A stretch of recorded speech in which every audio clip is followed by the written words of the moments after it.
The Tale of the Little Pine Tree.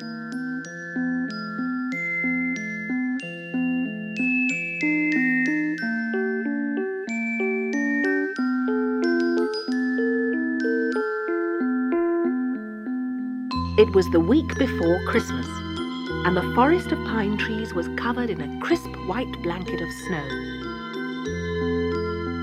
Morinda, a proud young pine, peered up at the older trees towering over her. "One day I'll be as tall as them," she thought.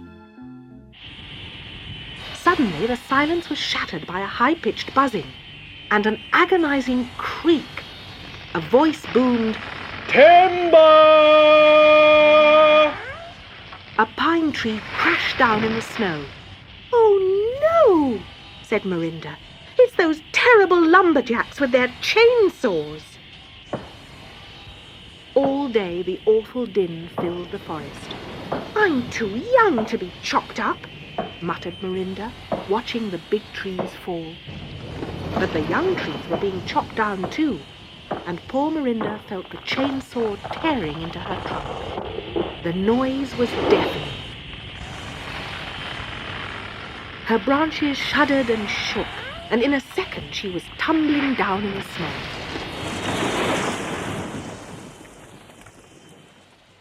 The young trees were loaded into a truck. "Now I'll become toothpicks," wailed Morinda bitterly. "Or worse, matchsticks." That night the trees were delivered to the market.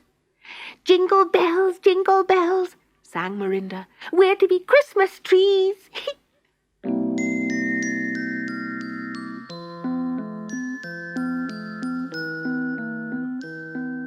Next morning, Morinda fluffed out her branches and stood proud and tall.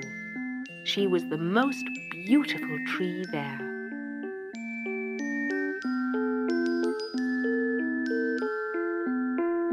People queued at Mr. Spruce's stall to buy Morinda, but she was not for sale. Mr. Spruce used her to attract his customers. Soon all the trees were sold, and on Christmas Eve Mr. Spruce took Morinda home for his family. She felt very special.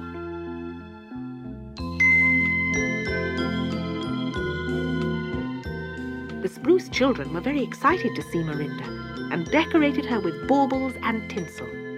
On her top they hung a star and strung fairy lights all over her. "What a lovely tree!" they exclaimed. "Christmas is a happy time," said Morinda.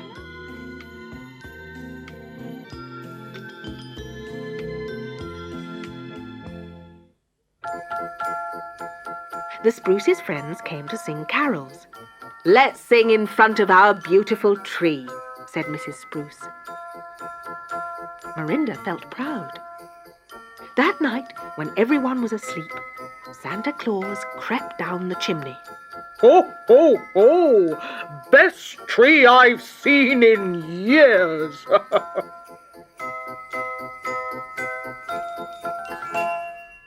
On Christmas Day, the Spruces opened their gifts and had dinner. Mr. Spruce made a toast. "To the best Christmas tree ever." But as the days went by, Morinda felt exhausted. "Oh no! My leaves are falling and my branches are sagging." On the 12th day after Christmas, Morinda was stripped of her decorations and dumped on the rubbish pile. She felt very depressed. "Oh, my life is finished," she sobbed. "Worms will eat me, or I'll get wet and soggy and rot." But Henri the sculptor spotted Morinda. "Oh, ho, ho! What a magnificent piece of pine!" he exclaimed, and took her home. He sawed off her branches, and for months he carved and chiselled her trunk. "Oh, what's to become of me now?" she sobbed. At the art gallery, Henri unveiled his sculpture.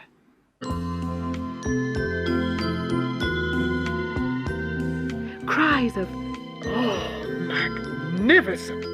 and beautiful went up from the crowd.